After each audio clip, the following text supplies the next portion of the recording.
Hi guys, hello and welcome to another Java programming tutorial. In this tutorial, we will learn how you can ask Eclipse to auto-generate code for you. That means you write only the minimum amount of code and the rest of the code is written for you by Eclipse. It is a great help, especially when you are developing classes in Eclipse. So if you right-click on your source folder and you create a new Java class, let's say I want to create a class called employee with a public static void main. The properties that I want to create in the employee class are following.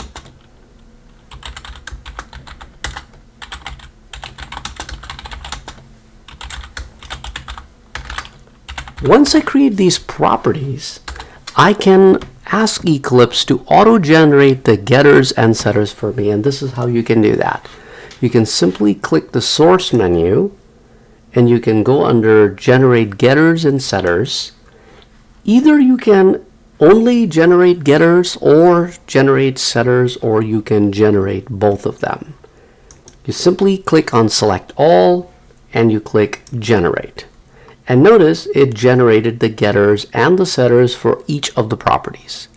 Let's say you decided to add another property. So private double emp salary.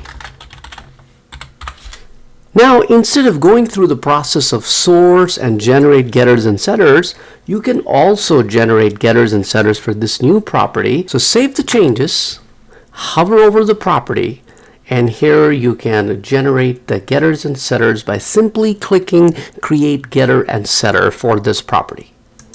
And it asks you, where would you like to place it? Do you want to place it after main? No, I want to place it after the setter for employee name, and click OK. And if you scroll down, that's exactly where it places the getter and the setter for employee salary. Another cool thing that you can do is, let's say if you want to generate a constructor, you simply press and hold the control key and hit spacebar. The very first item that pops up in the list is the constructor. All you need to do is press enter and the constructor gets generated.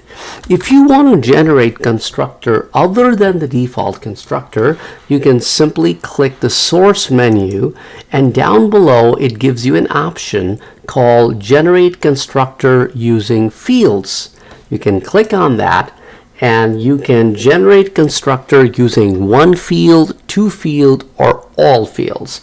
I'm picking all fields and click generate, and it will generate the constructor for you with a super call to the parent class constructor. If you do not want the super call, you can simply delete that, and you can now make this constructor through this method call the other constructor, where you can pass some values as the default values,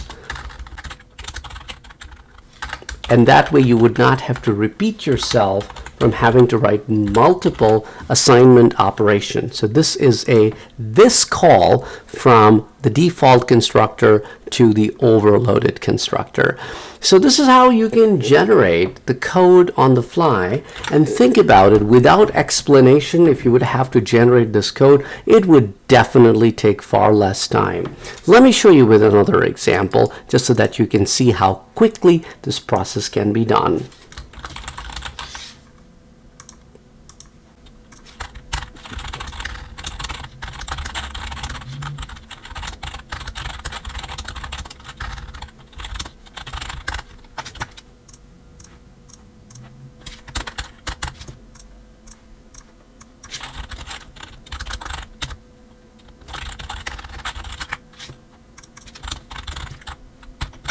And that's it.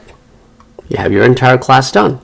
If you want to generate an object of customer type, you can simply create an unnamed object, or you can create a named object. So customer cust equals to new customer, and that would be calling the default constructor. And you can create another object. You can instantiate another object and call the overloaded constructor by simply passing an ID, a name, and balance.